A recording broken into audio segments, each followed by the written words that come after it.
Hello, Broadway spotted. This is Jeff Fenholt.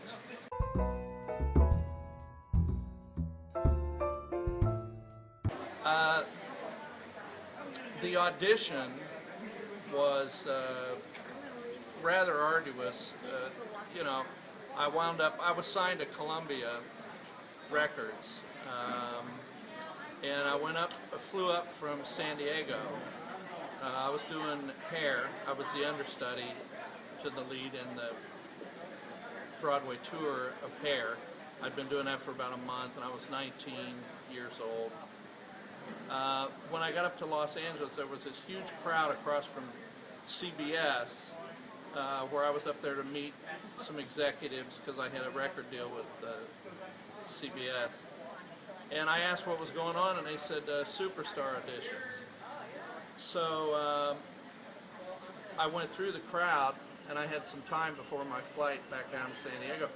And I went to the guy backstage, and I said, I got a flight out, and if you want to see me, you have to see me like right now, because I don't have time to wait through this. So I went up and sang, got a guitar, and sang a song that I had written. And rock and roll. And so Robert Stigwood came up to me, and he was the guy that owned the show, and said that they weren't going to use me for Jesus in Jesus Christ Superstar, but he said he wanted to manage me. So I thought, well, that's cool. So they had managed the Beatles and all these guys. So then they wound up telling me that they had Ian Gillan from Deep Purple who was going to do the lead in Superstar. But they asked me if I would understudy that. So I said, yeah. Wasn't real excited about it, but they offered me enough money. So I did it. Then Ian dropped out, and then they asked me if I would do it, and I said yeah. So I went out and premiered it in Pittsburgh, and then we did like 90 cities around, Canada, U.S. Drew, stadium crowds some places, and then the production, the CD sold 12 million double albums. So then they asked me to go to Broadway, and I went to Broadway, and it was the most amazing thing. Broadway, I mean, there's nothing better than the boards on Broadway. I mean, it's just absolutely incredible.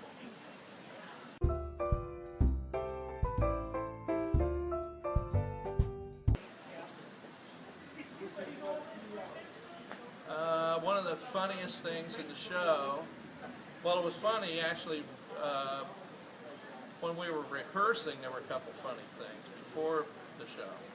I fell off the cross one night. That's not too cool. When you're doing Jesus and you're going, Father, forgive them, for they, whoa, where's Jesus? He's down there in the he fell in the orchestra pit. That was good.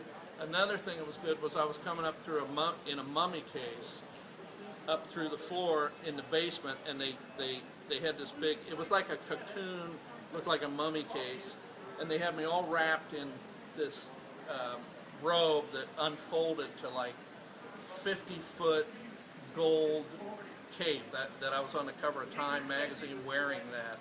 So I was all wrapped in this thing, and then they locked this case, and the thing didn't work to send me up through the floor. So these morons, whom I loved, but they were crazy, they left me in the basement, and when the thing didn't lift me up, they went, something's wrong, and I heard them walking off.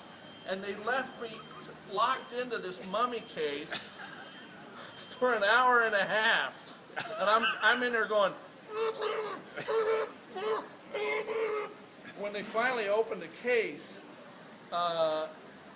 if I hadn't been so panicked, I probably would have beaten the snot out of all of them.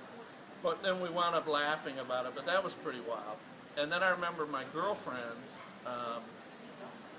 one of the Bob Fosse dancers. It was funny, I learned that all those incredible dancers, they have to turn their head sideways because one time she was bruised up. I said, what happened? She goes, I forgot to turn my head and I kicked myself in the face. So that was good.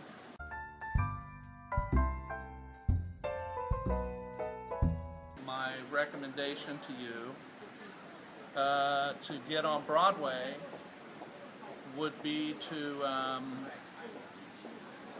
literally do everything you can, and you have to have more perseverance. Talent is really, it's certainly, you know, the foundation, which means that once you get up in front of people, you have to deliver. I mean, you have to knock them clear out of the park. And don't, oh, I want to tell you this, never go up and sing the song of the day.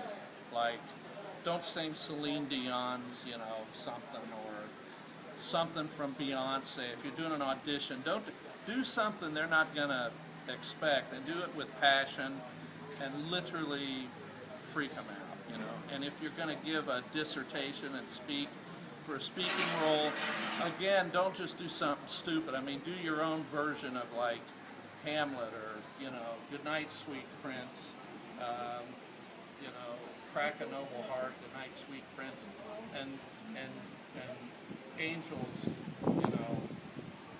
I'm really into Shakespeare, as you can tell.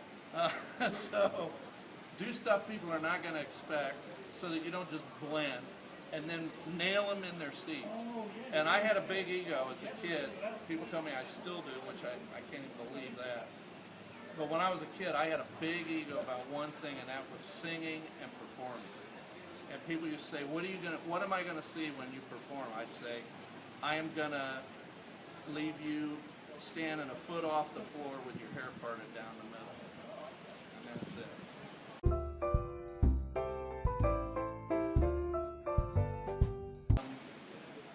Yeah, I would come back. I got asked to consider the Phantom on Broadway, and I went in and got together with Andrew and then went ahead and sang for everybody, and they said, yeah, we'd like to have you do the Phantom. And then 9/11 hit right after that, so that kind of put everything on hold for a while. And then it just, we never talked about it much after that, but I would come back and do another show if it was really passionate and the music just kicked, like my girlfriend kicked herself in the head. I mean, the music had to be really cool. Okay, bye.